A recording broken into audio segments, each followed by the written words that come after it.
اسرائیل اور فلسطین کی جنگ کو تقریباً ایک ماہ سے زیادہ ہو چکا ہے۔ تھرڈ ٹیمپل کی تیاری سے پہلے یہ یروشلم اور مسجد اقصی پر بھی قبضہ کر چکے ہیں۔ اس کے علاوہ 2000 سال بعد ایک لال بچہ کو بھی قربانی کے لیے تیار کیا جا رہا ہے، جس کو ہیکل سلیمانی کی تعمیر سے پہلے قربان کیا جائے گا۔ یہودی یہ چاہتے ہیں کہ وہ مسجد اقصی کو گرا کر ہیکل سلیمانی کی تعمیر کریں، اور یہودی یہ بات اچھی طرح سے جانتے ہیں کہ اس کے بعد ایک بہت بڑی عالمی جنگ ہوگی، جسے جنگ ہرمجدون کہتے ہیں، اور ان کا مسیح دجال اس دنیا میں آ کر اس یہودی حکومت کی بنیاد رکھے گا،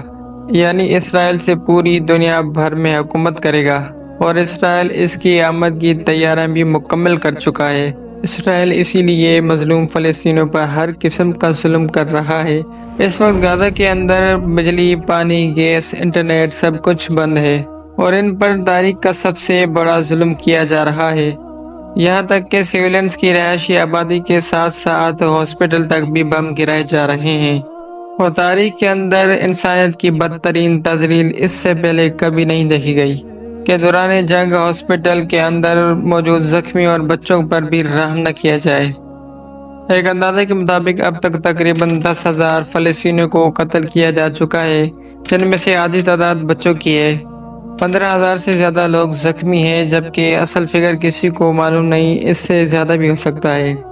مگر امریکہ اور ویسٹرن ملکوں کی سپورٹ سے حماس کے حملے کے بعد سیلف ڈیفینس یعنی اپنی حفاظت کا جو ڈرامہ لگا کر اس نے یہ ظلم شروع کیا، وہ ابھی کامیاب ہوتا نظر نہیں آ رہا،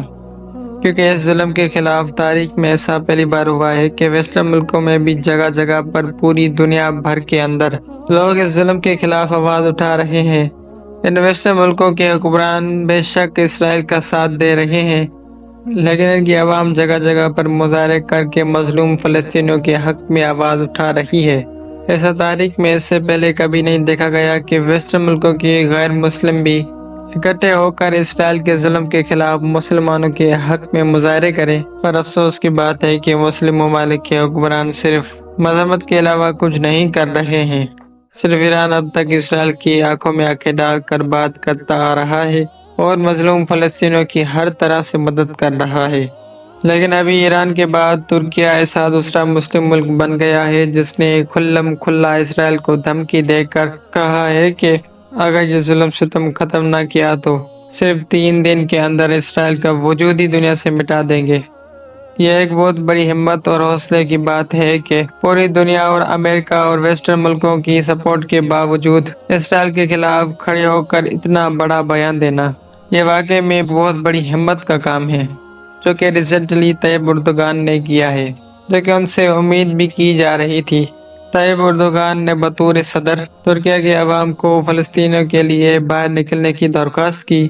جس کے اندر 15 لاکھ کے قریب لوگ شریک ہوئے۔ یہ اب تک کا سب سے بڑا مظاہرہ تھا، جس کے اندر طیب اردوغان کا کہنا تھا کہ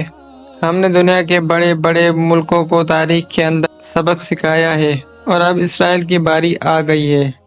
میں پورے مغرب کو مخاطب ہو کر کہتا ہوں کہ اے اہل مغرب، کیا تم پھر سے ہلال اور صلیب کے درمیان جنگ چھیڑنا چاہتے ہو؟ جان لو کہ ہم جنگ کے حق میں نہیں ہیں، لیکن اب مزید فلسطینیوں کا خون نہیں بہنے دیں گے، اور یہ بھی جان لو کہ دنیا کے باقی لوگ تمہارے قرض دار یا مقروض ہوں گے، لیکن ترکیہ یا ہم لوگ نہ تو تمہارے قرض دار ہیں اور نہ ہی تمہارے کوئی غلام ہیں۔ ہم اپنے بھائیوں کے لیے کسی بھی حد تک جانے کو تیار ہیں۔ ہم لوگ خون خرابہ نہیں چاہتے تھے، اسی لیے اب تک اسی کو برداشت کیے رکھا، لیکن اب بہت ہو گیا۔ اب ہم مزید اس ظلم کو برداشت نہیں کر سکتے۔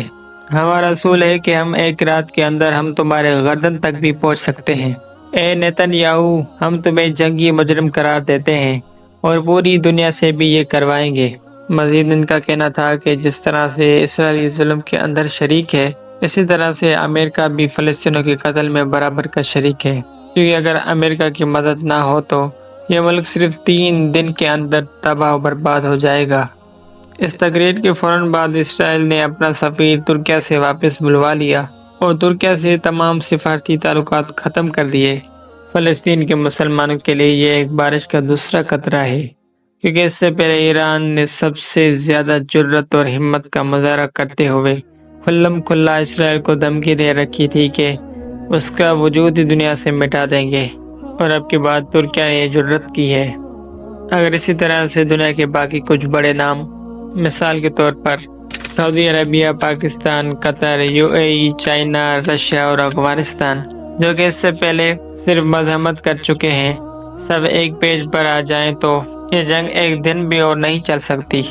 چلو غیر مسلم تو اپنے فائدے کے لیے ایسا کر سکتے ہیں، لیکن افسوس کی بات ہے کہ مسلمان ملک بھی ایران اور ترکیہ کی طرح کھل کر سامنے آنے کے لیے تیار نہیں ہے، کیونکہ اللہ کے رسول صلی اللہ تعالی علیہ وآلہ وسلم نے ہمیں 1400 سال پہلے ہی بتا دیا تھا کہ ایسے لوگ وہن کا شکار ہو جائیں گے، یعنی دنیا سے محبت اور موت کا خوف۔ ان مسلمان حکمرانوں کو ایسے لگتا ہے کہ انہوں نے جتنی بھی دولت کمائی ہے، جتنی بھی ترقی کی ہے، اس جنگ کے اندر شامل ہو کر یہ سب کچھ ختم ہو جائے گا۔ اب ان کا گھر کیونکہ بچا ہوا ہے، ان کو دوسروں سے کیا لینا دینا۔ حالانکہ مسلمان امت ایک جسم واحد کی طرح ہے کہ اگر جسم کے ایک حصے میں بھی درد ہو تو پورا جسم بے چین ہو جاتا ہے، پر یہاں پر کسی کو کوئی فرق بھی نہیں پڑتا۔ یہی خود گردی اور وین ان کو بیانات اور مذمت سے آگے بڑھنے ہی نہیں دیتا، جبکہ غیر ترقی یافتہ ممالک کے اندر یا تو یہودی اور امریکی لابی ایکٹیو ہے یا پھر وہ امریکہ کے مقروض ہیں۔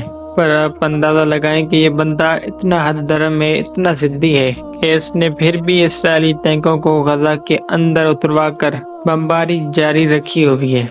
حماس کی جانب سے ان ٹینکوں پر بھی حملے کیے گئے ہیں اور اسی خوف کی وجہ سے یہ لوگ آگے نہیں بڑھ پا رہے ہیں، اور اس کے برعکس اسرائیل دنیا کو بتا رہا ہے کہ ہم سویلنس کی آبادی کو نقصان نہیں پہنچانا چاہتے، اسی لیے ہم نے پیش قدمی کو روک دیا ہے۔ اور مزید یہ کہ اگر ہم جنگ بندی کا اعلان کرتے ہیں تو ایسا ہوگا کہ جیسے حماس کے سامنے ہتھیار کو ڈال دینا، جس سے لگتا ہے کہ یہ جنگ عالمی جنگ کے اندر تبدیل ہو سکتی ہے۔ اللہ کرے کہ فی الوقت ایسا نہ ہو، کیونکہ اگر ایسا ہوتا ہے تو دنیا کی آبادی اس قدر زیادہ ہے کہ اس سے پہلے اگر دونوں عالمی جنگوں کو ملا بھی لیا جائے تو اس سے بھی کئی زیادہ لوگ مارے جائیں گے۔ آج ان ممالک کے پاس اتنے نیوکلیر ہتھیار موجود ہے کہ دنیا کو 3 مرتبہ ختم کر سکتے ہیں، بالکل وہی پیشن گوئی جو کہ اللہ کے رسول صلی اللہ تعالی علیہ وسلم نے جنگ ہرمجدون کے بارے میں کی تھی کہ اگر کسی شخص کے 1000 بیٹے ہو تو اس جنگ کے اندر 999 مارے جائیں گے۔ یہ اتنی خطرناک ہوگی۔ اللہ کرے کہ مظلوم فلسطینیوں پر یہ اس وقت تک بند ہو جائے اور برابری کی بنیاد پر جنگ لڑی جائے، نہ کہ ایک طرف ٹینک ہو اور دوسری طرف ہاتھ میں پتھر اٹھائے فلسطینی بچے ہوں۔ اللہ تعالیٰ ایران اور ترکیہ کی مدد فرمائے اور دنیا کے باقی مسلمان حکمرانوں کو بھی ایسی غیرت اور جرت عطا کرے کہ وہ ان کے نقش قدم پر چل سکے،